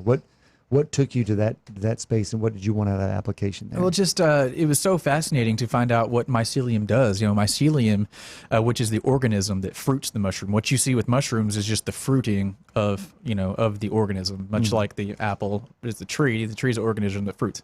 Mycelium is the fungus, is the organism that fruits these mushrooms. So mycelium acts as this like underground network, almost like a vast internet system for the plant kingdom. And so there are signals being passed across this mycelium, and it really resembles like brain neural pathways as well. And so just finding out that they are communicating and protecting each other via all this stuff. I did not know. Yeah. So I'm just looking at a picture here. Yeah. Where it really shows this vast network underneath the ground. Yes, absolutely. Yeah, so through the soil, like it's all through the soil, and so they are communicating. The plants are communicating through mycelium, and obviously other mushrooms and mycelium are communicating in this vast network, and so they're protecting. They're warning off, other. Whether plants that could be encroaching or animals or whatever, but it's just signals. And so learning about that and what it's doing, and then Paul Stamets did an experiment with like toxic waste. They had this like bunch of toxic waste, and there was this issue. I can't remember exactly where it was, but it was like a building or an industrial something. They had this big pile of like waste and trash, and it was toxic. And so what he did was he fermented it and placed some of these spores of this specific type of mushroom, and it grew like crazy, and it decomposed this toxic waste and this trash and ate it all up. So not only like you have these mushrooms that are good to eat and good for us, but you have these mushrooms that are decomposing the waste and then the toxic stuff that we can't hardly get rid of. Like these mushrooms are eating it and bringing it down back to organic matter. I don't think that was that long ago you mentioned to me that they're looking to basically take plastics that we can't recycle, and then you put them into, and they function as fungus compost piles, correct? Yeah, absolutely. And they return them to the earth the way that we need them. Yeah, they're starting to break down plastic, or they're starting to discover that they can break down plastic and really just hard, stuff that you think, man, that stuff's going to stay in the landfill forever, but mushrooms are like showing to decompose them. Yeah, they were able to do discover some of that movement whenever they thought they were predicting, how long a plastic grocery bag would last in the landfill. Mm-hmm. And then so as they started doing, the soil sampling, they're doing these long cores, they're pulling it out. They started discovering that where they knew plastic bags and plastic material were, they had been broken down into not plastic, trying to figure out what had happened. And there happened to be fungus, and mostly related to mycelium and various types of mushrooms that had helped break that down. That is absolutely fascinating. I had no idea. Yeah, wow. The world of mushrooms are just so fascinating, and Paul Stamets really thinks that mushrooms are going to help solve a lot of the problems that are going on right now with like waste and all this, a lot of things, health and the environment. Like it's just vast opportunity that mushrooms are starting to like show and prove that they're capable of so many things. I have a feeling that when Chef Patrick hears this, he's like, of course, mushrooms are fantastic. He's a chef. He has his own cooking show. Yeah. And I was just thinking the mushrooms, what are we going to do? Portobello? What is it going to be? No idea that this other whole world exists. Absolutely. Yeah. And so learning about all that and just becoming fascinated with how it works in nature, like its purpose in nature. I thought, well, there has to be a purpose, right? That it has this psilocybin, and we have psilocybin receptors in our own brain, in our brains. So, nature it all goes hand in hand. So I was like, there's got to be something here, right? So let's figure out a little bit more about like the psychedelic side and the psilocybin side and what that does and the experiences that's going on there. Is that curiosity what led you to MAPS? Yes, absolutely. Yeah. So that's exactly what led me to MAPS, is because their research, starting in 1994. No, it wasn't their research. I'm sorry, but the research that started in 1994 at Johns Hopkins University. There was just so many profound learnings from that experiment, and the patients going on to have way like almost no depression. About I think 76 of them. They checked back about a year later, and like anxiety, depression was almost non-existent. And then about 85 or 86% of those patients said that was the most profound and meaningful experiences of their life, or one of the most profound experiences of their life. So learning a little bit about that and just kind of what was going on there led me to discovering the MAPS organization, Multidisciplinary Association for Psychedelic Studies. And they are raising money. They're a nonprofit to continue the funding of psychedelics. Is this the organization that Tim Ferriss he pledged $1 million to do this year? I think so. I think Tim Ferriss did, and Jason Silva is a big advocate for him too. Wow. I don't know if you guys know who he is, but he's a really big advocate. So if you want to learn more about like what they do, what they're doing with MAPS, you can follow Jason Silva. And I'm not sure about Tim Ferriss, but he might be. I listened to his podcast, and on the podcast he said, "I will commit to donate $1 million this year to this research." But it seems like this would be the place to do it. I think it is. I mean, because they're the forefront of it. It was founded in 1986, and they've been really just kind of pushing forward with this research for all these years. And they're right now they're doing MDMA studies, and they're having huge success with it in patients with PTSD, like veterans and whatnot. And so like they're in phase 3 of trials right now, and it looks like it's going to be passed for therapeutic use very soon. Just looked that up this morning. Marie actually brought up if I knew if they had made any movement in that area, and we just happened to Google it, and you're exactly right. That happens to be very recent headlines where they're trying to reassign the scheduling of MDMA so it can be moved to research specifically for PTSD and depression. That's the molecule in ecstasy, in the street drug ecstasy, correct. Right? Yes. It's really interesting also that you're talking about what MAPS is doing to fund research, because I believe, and I could be mistaken, but I believe the Hefter Institute, where Dennis McKenna works and founded, they do a lot of research specifically around psilocybin. Usually they do a little bit of other stuff as well, but most notably with psilocybin. And we were talking about this earlier. Whenever you talked with Dennis, he illustrated that they've got a long-term running study where there's still over 91% success rate of curing people of their addiction to smoking. So, this is the reason why I was so excited to bring you on, is that you don't come in with this PhD and this agenda. You just found this journey and you just discovered this, and now you're impassioned to share it and to voice this. So for anybody, please subscribe, share, and anybody that struggles with addiction, smoking, alcohol, drugs, opioids, or if you battle anxiety or depression, there's hope. I really think that we're going to be able to use these in a controlled environment and make a ginormous difference. Yeah, without question. Absolutely. That's what it's all, that's what it's all coming down to. And so, you have the decriminalization of psilocybin mushrooms, of magic mushrooms in Denver. In Denver, and then in Oakland, also shortly after Denver, Oakland, California, decriminalized mushrooms too. So people are starting to become aware and realize that, it's not as, serious. We shouldn't focus, like the policing of it, but also as more and more research comes out, the positive health benefits that have come along with these medicines. I like to call them medicines, Yeah. Did you ever? So one of the things that I listened to a TED Talk, and they were describing that it's one of the few times that you can be. Most people describe a positive reaction as the first time they became self-aware, because it's almost impossible for our egos to let us dissociate, look at us in a very self-aware kind of situation. Once you can do that, then you're able to, or this is what some people have theorized, that then you're able to control the thoughts easier, because you've seen yourself in a different way and you're like, no, I'm actually in control. A lot of times when you have anxiety and depression, you feel that you're at the mercy of this of these mental health issues. And did you ever do it high dose and find the self-awareness aspect of it? Absolutely, yeah. I've had several experiences, and so Terrence McKenna talked about if you're going to do it, you're going to take the risk of doing it. This isn't something you do with the guys and the gals, like hanging out and going to parties and going to the beach or whatever. This isn't like a recreational, fun type of thing. This is a therapeutic, meditative, medicine. So do it by yourself in the dark. Close your eyes and no exterior stimulation going on. And so that's the way that I chose to do it. Like following, so obviously you guys know Terrence McKenna is Dennis McKenna's brother, right? Right. Yeah. So, I saw a lot of his content, and so I wanted to do it. Like, okay, this is what Terrence is going to say. I'm going to give it the test and experiment it. So I've had several of those experiences where by myself, you learn so much about yourself. And that's what comes to the forefront is your subconscious. And you talk about, our egos, like that's what we're constantly, we're living off of and living through most of the time. Right.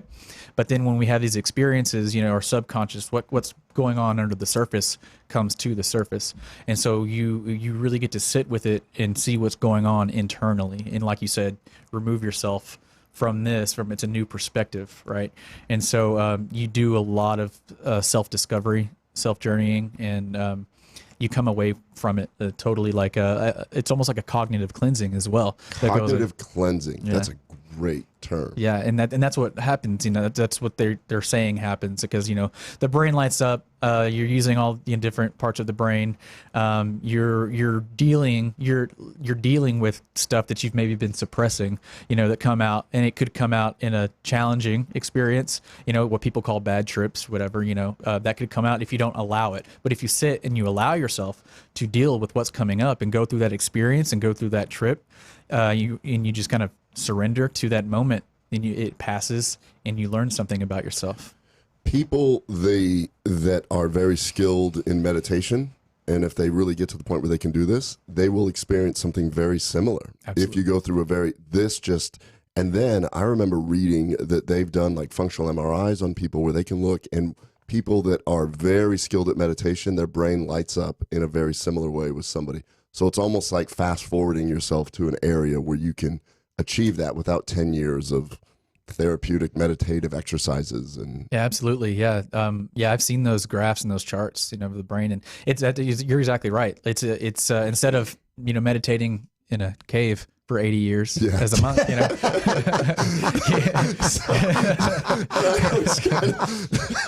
I always have this image of like some sort of cartoon where some guy comes out and he's just like, I have done it, Nirvana. And there's another guy who's like 20 years old and he's like, should have tried this. Yeah.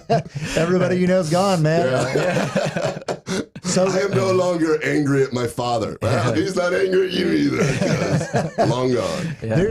There's a friend of ours, Hollis, who has I think either 2 or 3 times signed up for. It's a silent retreat, and it's a minimum of 12 days. And there's a protocol where you do not do any talking.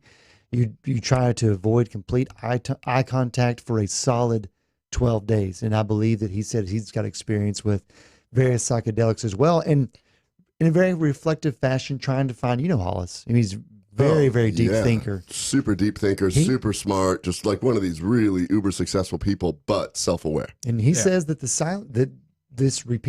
schedule is meditation. It's meditation, food, mild exercises, but meditation. And that it's outside of that level of reflection back upon himself and what he wants out of life. And he's a very calm and calming presence, is Hollis. And he says other than that, it's basically mushrooms. The closest thing that I can come to something like this is I went to a very tiny, small religious college. It was a Lutheran-based college. My mom taught there, so I went for free. And super tiny. A business professor, and I'll mind you, the whole religion thing is the reason why it was interesting, was hosting a guided Jungian theory of meditation where he would guide you through it. He was a big proponent of it. And so I was like one of the only science students that showed up, and there was probably like 60 people on the first night, and it ended up being like 3 hours long. And the next night it was like 20 people, and the next night it was like 4. It ended up being like 4 of us that did it for like weeks and weeks. And it was, you it's a stepwise process. I mean, now I understand why true meditation, because you have to be ready to accept these skills. And what happened is that a couple people would like wake up bawling and run out of the room. And then I would talk to them later and they're like, oh my God, I had to like deal with my abuse. An uncle sexually abused me or whatever. And it just came and just right in the face. Yep. And that's exactly what you're talking about. We have stuff that we're trying to suppress and run away from. And when you turn and look at it, then you can gain control of it. Absolutely. Easier said than done. Yeah, it takes work. It is practice. That's why they call it practice. Meditation, it's a practice. And I started off doing like 6 minutes, just sitting underneath the tree just to get outside and sit under a tree. And I started with 6 minutes and then worked my way up to longer. But it's a practice and it's difficult. But So Cooper, for somebody like me that just kind of, I've got a lot of issues. So I was just kind of thinking of like jumping all in, just throwing some ayahuasca, maybe some ibogaine, how about a little LSD, some MDMA, and then just finish that off with a you said skull cap? With a cap, yeah. And so that's just Tuesday. Yeah, that's just on a Tuesday, right? Yeah. Yeah, this is no, but they do they? I remember listening to some podcast. Yeah, it may have been Chris Kresser, where he had a doctor on discussing this, where he went to a retreat in New Mexico where they did a guided psilocybin experience, so that you have people that if you start to go into a bad place, that they walk you out of it. Absolutely. Yeah. And so there's a network of underground guides out there to help people with these journeys because they are so passionate about the health involved and just the results that they see, that they take that risk, but they're underground and there is a network of these guides out there. But you absolutely, unless you are, well-versed in meditation or psychedelics, you want to find a guide. Honestly, that's the safest way to do it. I don't know how to do it exactly. I've never found a guide. I've always just kind of done my thing. But like I said earlier, this isn't like a party drug. These aren't something that's recreational and you should go out and party on. This is something that it's therapy, it's inner work. It's dealing with the some of the dark stuff, right? It's dealing with that and facing it so that you can move on and have a better quality of life. These guides help through that process. You're going through it and they're kind of guiding you through it. You're having your own experience, but if things come up, you're able to kind of go into it with this guide, and the guide is there to listen, to hold space, and to help you navigate your own journey through that. So it's fascinating. I like that you brought up the fact that you said that you've kind of educated yourself on how you have maintained your journey, and it's obvious that you've taken the serious tone of you want it for the benefits of the self-reflection and the therapy. And something that's really popular here recently, and we've even had patients who talk about when they come in for the colonoscopes or the EGDs, is have you ever heard of microdosing? And that was something that we brought up with Dennis McKenna, and he said that he's not necessarily sold on the advent of just microdosing, that if you don't cross the threshold of having the deep experience, that actually the microdosing is simply just not beneficial over time. Is that something that you've run across as well? Yeah. So I think that there are several benefits, to microdosing. You get the medicinal qualities of the psilocybin. Can you explain what microdosing is real quick? So microdosing is taking a smaller dosage, probably around like anywhere from a tenth of a gram or a half of a gram, like really small doses of these mushrooms, or LSD, and just doing tiny doses.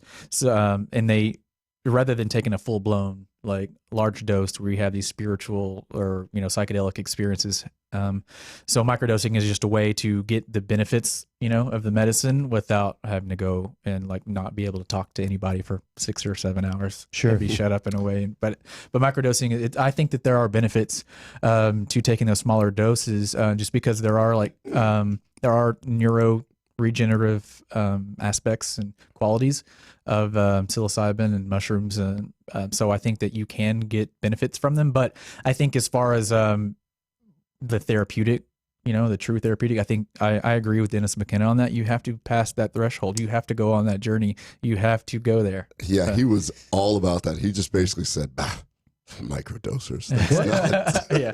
You know, another topic he brought up too, though, was that nature once again wins, and that is that there's nothing inherently wrong with occasional LSD to get to this point. However, psilocybin and psilocin are not shown to have the possible heart effects that long-term use and exposure to LSD can produce. So then, I mean, there's not going to be anybody much more experienced than he and his brother, and I believe his brother passed several years ago. But Oh, really? Terrence passed? yeah, probably a decade ago. 2001, I Oh, think. okay. Yeah. Oh, longer. Yeah, I think in 2001 he passed away. And so that exposure, though, long-term with psilocybin, they've still not shown that there's any long-term detriment to its exposure. So there's ways to weigh things out, and Mother Nature always seems to know the way. We say this all the time, Cooper. The Mother Nature seems to always do things better. Drug companies try and isolate one little aspect of it and say, oh, we're going to be able to get a patent on this. We're going to get FDA approval, and now this is going to be this. And they're going to try and do it with psilocybin, guarantee it. They're going to try and do something like that. Right now, look at the treatments that are going on for depression. Do you realize that depression alone is such a burden on that organism that we started the show with, which is the healthcare burden? Depression leads to so many things. If we could fix that one thing in my lifetime, if we could do something to help that through CBD, BPC 157, psilocybin, whatever, game changer. Yeah, it is. Absolutely. Yeah. Well, Cooper, where can people find you now? Hey, you can find me on social media, Facebook, Cooper Reed, R-E-A-D. I'm on Instagram as well, Cooper __ Reed, R-E-A-D. I'm in Decatur working as a marketing director and content creator for a real estate agent out there. So I get to go fly drones around and create content and videos around that. So yeah, that's what I'm doing. When are you going to become a guide? It's underground, Ken. Can't talk about it. How much time do you have today? Yeah, all right. That's going to do it for episode 14 of the Gut Check Project. Thank y'all so much for tuning in. Like and share. Go to gutcheckproject.com to let us know that you've done that. Ken, see you episode 15. Great show. Thank you. Thanks for having me, guys. Bye.